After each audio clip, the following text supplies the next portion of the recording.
Siguria në Arktik, shpenzimet e mbrojtjes, ambicjet bërthamore të Iranit dhe mbështetja ushtarake për Ukrainën ishin në fokus të deklaratave të liderëve të NATO-s në ditën e dytë të samitit të Aleancës në Ankara. Sekretari i përgjithshëm i NATO-s Mark Rutte tha se aleatët duhet të sigurojnë që Rusia dhe Kina të mos fitojnë qasje më të madhe në Arktik, duke e cilësuar rajonin si një teatër strategjik gjithnjë më të rëndësishëm. Duke u përgjigjur pyetjeve për Grenlandën, Rutte tha se NATO ka një proces të mirë në lidhje me ishullin. Sa i përket sigurisë në lindjen e mesme dhe ngushticën e Hormuzit, ai tha se pret që aleatët të rikonfirmojnë se Irani nuk duhet të ketë kurrë armë bërthamore, ndërkaq presidenti Donald Trump kërcënoi se do të ndërpres tregtinë me Spanjën dhe përsëriti se ende dëshiron që Shtetet e Bashkuara të marrin kontrollin mbi Grenlandën. A terrible partner in NATO.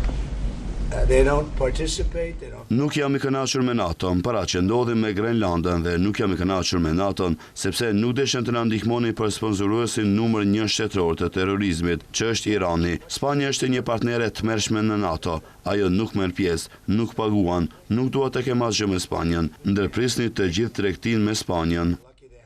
Erdogan gjatë fjalimit të tij në këtë samit bëri thirrje për unitet mes aleatëve të NATO-s dhe heqjen e kufizimeve për bashkëpunimin në mbrojtje midis aleatëve të NATO-s.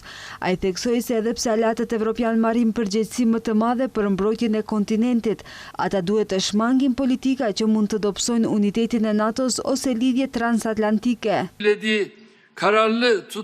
Kufizimet midis aleatëve në lidhje me bashkëpunimin në mbrojtje, veçanërisht në industrinë e mbrojtjes, duhet të hiqen, ndërsa aleatët evropian marrin përgjegjësi më të madhe për mbrojtjen e kontinentit. Ne duhet të përmbahemi nga masat që mund të dëmtojnë kohezionin dhe marrëdhëniet e transatlantike të aleancës.